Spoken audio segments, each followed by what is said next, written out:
بلساني عربية حسبي بأنك الحمد للہ وکفا والصلاة والسلام علی عبادہ الذین اصطفیٰ خصوصاً علی افضلہم وخاتم النبیین محمد الامین وعلی آلہ واصحابہ اجمعین اما بعد فاعوذ باللہ من الشیطان الرجیم بسم اللہ الرحمن الرحیم الرحمن علم القرآن خلق الانسان علمہ البیان صدق اللہ العظیم رب اشرح لی صدری ویسر لی امری واحلل عقدۃ من لسانی یفقہوا قولی اللہم الہمنا رشدنا واعذنا من شرور انفسنا رب زدنی علما اجمعین انشاءاللہ آمین یا رب العالمین۔ حضرات، لیسن نمبر 11 بک 2 کا دروس لغت العربیہ کا آج ہم انشاءاللہ سمجھنے کی کوشش کریں گے۔ آج میرے ذہن میں ویسے ہی خیال آ رہا تھا کہ عام طور پر انسان اس پر کم قناعت کرتا ہے جو اس کے پاس ہے، اور اس کی زیادہ طمع رکھتا ہے جو دوسروں کے پاس ہے۔ انسان ہمیشہ متاثر، لشپش کرتی گاڑی پاس سے گزر جائے کسی اور کی تو انسان اس سے متاثر ہو جاتا ہے، کسی دوسرے کے بنگلے کے پاس سے گزرے تو انسان بڑا متاثر ہو جاتا ہے اس سے۔ ہندوستان میں ایک معروف محدث تھے، انہوں نے ایک دفعہ کلاس میں اپنا ایک واقعہ سنایا جو میں آپ کے ساتھ شیئر کرنا چاہ رہا ہوں۔ وہ کہنے لگے کہ میں دہلی کی جامع مسجد میں عصر کی نماز پڑھا کرتا تھا، اور شکل و صورت میری درمیانی سی تھی، کالا سا رنگ تھا، چھوٹا سا قد ہے، اور یعنی کوئی جو ایک اپیرنس انسان کرتا ہے بڑی وجاہت والی اور ایک اگریسو پرسنالٹی، اٹریکٹیو، ویسی شخصیت میری نہیں تھی۔ جب میں نکلتا تھا مسجد سے تو مسجد کے پاس ہی سیڑھیوں کے ساتھ ایک نوجوان، لمبا چوڑا اونچا قد، موٹی آنکھیں، بڑا خوبصورت رنگ، بڑے خوبصورت بال، اس کے اچھی پرسنالٹی والا، اور وہ اپنا مست ہوتا تھا، ایسے آسمان کی طرف بس دیکھ رہا ہے اور گم ہے اپنے خیالات میں۔ اور مجھے ہمیشہ یہ لگتا تھا کہ یہ مطلب اس کو مجھ سے کوئی کنسرن نہیں ہے، اس کا مطلب اس نے کبھی دیکھا ہی نہیں ہم جیسوں کی طرف، اور اپنے بارے میں اگرچہ زبان سے تو کبھی نہیں میں نے کہا، لیکن ایک تاثر یہی ابھرتا تھا کہ یہ اللہ نے مجھے کیا شکل و صورت دے رکھی ہے، شکل و صورت تو یہ ہوتی ہے جو اس کی ہے۔ تو میں اس سے متاثر اور زبان حال سے گویا اللہ تعالیٰ سے شکایت کرتے ہوئے گھر لوٹا کرتا تھا۔ اگرچہ اس زبان سے میں نے کبھی شکایت نہیں کی تھی اللہ سے کہ اللہ یہ تو نے مجھے کیسی شکل و صورت دے رکھی ہے، لیکن پوری میری جو باڈی لینگویج تھی گویا کہ وہ ایک قسم کے سراپا شکایت ہوتی تھی اللہ تعالیٰ سے کہ اللہ یہ ایسا تو نے مجھے کیوں نہیں بنایا۔ اور یہ ہر روز اس خیال کے ساتھ میں عصر کی نماز پڑھ کے اس کو دیکھتے دیکھتے گھر چلا جاتا تھا۔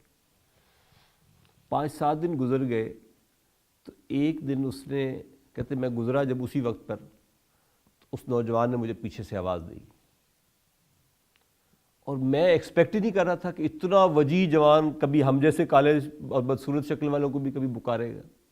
تو میرا بالکل دماغ ہی معاف ہو گیا، مجھے سمجھ نہیں آئی کہ اس نے مجھ سے کسی نے مجھے آواز دی ہے کہ نہیں۔ مبہوت، کہتے میں سکتے کے عالم میں کھڑا ہو گیا۔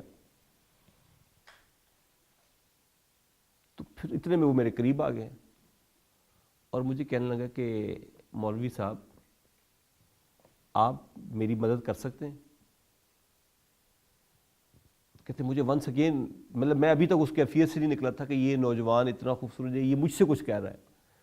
تو خیر کہتے میں نے بڑا سنبھال کے اپنے آپ کو، میں نے کہا جی فرمائیے میں آپ کی کیا خدمت کر سکتا ہوں۔ کہتے مجھے کوئی تعویذ دے دیں، کوئی چیز مجھے دم کر کے دے دیں تاکہ میری بیماری ختم ہو جائے۔ اس لمحے کہتے مجھے لگا، میں نے کہا اچھا آپ کو کیا بیماری ہے؟ کہنے لگا مولوی صاحب میں آپ کو کیا بتاؤں کہ مجھے کیا بیماری ہے، میں نا بیٹھ نہیں سکتا، میں لیٹ نہیں سکتا، سارا دن گھر میں کھڑے کھڑے جب میں تھک جاتا ہوں میں سو نہیں سکتا، سارا دن جب میں گھر میں کھڑے کھڑے تھک جاتا ہوں پھر میں اس وقت تھوڑی دیر کے لیے باہر نکل آتا ہوں، میں اس اذیت سے اب تنگ آ چکا ہوں، آپ مجھے کوئی تعویذ دے دیں، کوئی چیز دم کر کے دے دیں تاکہ یا تو میرا یہ مسئلہ حل ہو جائے یا میری آنکھ پکی بند ہو جائے. کب تک میں کھڑا رہ سکتا ہوں؟ وہ کہتے ہیں اس وقت مجھے اچانک میرے قدم واپس زمین پر آئے اور میں نے مغرب کی نماز میں اللہ سے جا کے معافی مانگی کہ اللہ یہ جو ایک اگرچہ زبان پر تو نہیں آیا تھا لیکن باڈی لینگویج تو بتا رہی تھی نا کہ میں ناشکروں میں شامل تھا. تو اللہ تعالیٰ کا ہمیں شکر ادا کرنا چاہیے ان تمام نعمتوں کے اوپر جو اللہ نے ہمیں عطا کر رکھی ہیں. اور ہمیشہ اپنے سے نیچے ہمارے نانا کہا کرتے کہ بیٹا اپنے سے نیچوں کو دیکھا کرو. دنیا میں اپنے سے نیچوں کو دیکھا کرو, دینداری میں اپنے سے اوپر والوں کو دیکھا کرو. وہ کہاں جا رہا ہے تو میں کیوں پیچھے رہ گیا ہوں. اور دنیا گزر جانے والی چیز ہے. اس پر میں نے شاید پہلے بھی کبھی سنایا تھا کہ شیخ سعدی رحمۃ اللہ علیہ کے بقول تو ہر سانس پر 2 شکر واجب ہیں. آکسیجن انہیل کرنے کا شکر اور کاربن ڈائی آکسائڈ کو باہر نکالنے کا شکر. اگر وہ 5 منٹ کے لیے بھی اور آپ کے جسم کے اندر رہ جائے تو تصور کریں اندر کا کیا حال ہوگا. ہارون الرشید کا غالباً یہ آتا نا کہ اس سے کسی بزرگ سے اس نے پوچھا کہ میں آپ کی کیا خدمت کر سکتا ہوں. اس نے کہا تو خود غلام ہے, تو میری کیا خدمت کرے گا. تو اس نے کہا آپ کو اندازہ ہے میری کتنے بر اعظموں میں میری حکومت ہے, تو میں کس کا غلام ہوں, میں کس کا محتاج ہوں. تو اس نے تمثیلاً اس سے کہا کہ بادشاہ سلامت, اگر آپ کہیں جنگل میں صحرا میں گزر رہے ہوں اور راستہ بھول جائیں اور شدید پیاس آپ کو لگی ہو اور آپ کی جان پر بنی ہوئی ہو کہ کوئی آپ کو پانی کا جوس کا ایک پیالہ پلائے تو آپ بچتے ہیں ورنہ آپ مر جائیں گے, تو اس پانی کے ایک پیالے کی کیا قیمت دینا چاہیں گے آپ؟ تو اس نے کہا آدھی سلطنت دے دوں گا. تو اس نے کہا آدھی تو بادشاہ سلامت گئی نا آپ کی. اب وہ پانی آپ نے پی لیا, نکالنا چاہتے ہیں نکلتا نہیں وہ آپ کا, اور ونس اگین آپ کی جان پہ بنی ہو گئی. یہ پیشاب اگر آپ کر کے فارغ نہ ہو جائے تو آپ یو ول ڈائی. اس کو نکالنے کی اگر میکسیمم کیا قیمت آپ کو دینی پڑے تو دے دیں تاکہ آپ کی جان بچ جائے. تو اس نے کہا کہ باقی آدھی بھی دے دوں گا. تو اس نے کہا جس بادشاہ کی کل بادشاہی کی قیمت ایک پیالہ پانی کا اندر کرنا اور اس کو باہر نکالنا ہو, وہ میرے کس کام کا ہے؟ مجھے کچھ نہیں چاہیے تم سے. اللہ سے مانگیں, اللہ دینے والا ہے, اور اللہ سے مانگیں پورے یقین کے ساتھ. کہ جب قحط تھا مدینے میں شدید, حضرت عبداللہ بن عمر رضی اللہ تعالیٰ عنہ فرماتے ہیں کہ میرے ویسے ہی دل میں خیال آیا کہ ذرا باہر نکل کے دیکھوں کہ رسول اللہ صلی اللہ علیہ وسلم کی امت کس حال میں ہے. تو کہتے ہیں میں احد والی سائڈ پہ باہر نکل گیا اور میں نے دیکھا کہ ایک نوجوان لڑکا 15 16 17 سال کی عمر کا بکریاں چرا رہا تھا. اس نے وضو کیا, تھوڑا سا پانی تھا اس کے پاس بوتل میں, اور اس نے اپنی چادر سی بچھائی اور اس کے اوپر کھڑا ہو گیا نماز کے لیے. 2 نفل اس نے پڑھے نماز استسقاء کے, اور پھر اس نے ہاتھ اٹھایا اور اللہ تعالیٰ سے کہنے لگا کہ یا اللہ بارش نہیں ہے, فضا بالکل ڈرائی ہو چکی ہے, زمین کچھ نہیں اگا رہی, انسان پیاس سے تڑپ رہے ہیں, جانور اور پرندے پیاس سے مر رہے ہیں.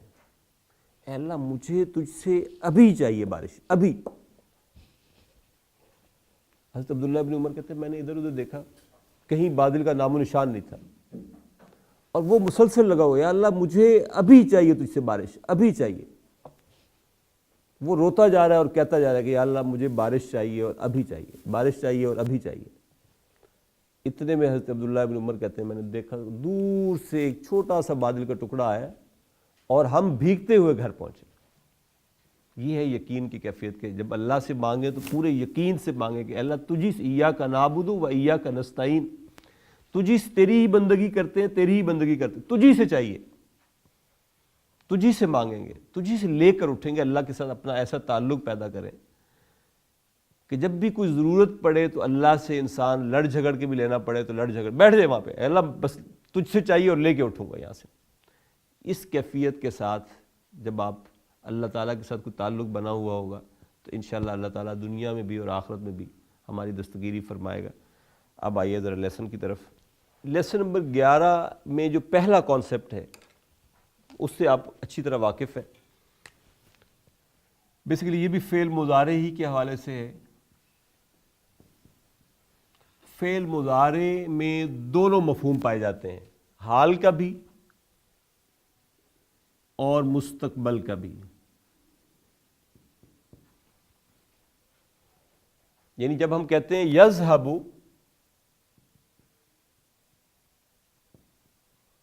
تو یذہب کا مطلب ہے وہ جاتا ہے، وہ جائے گا. He goes.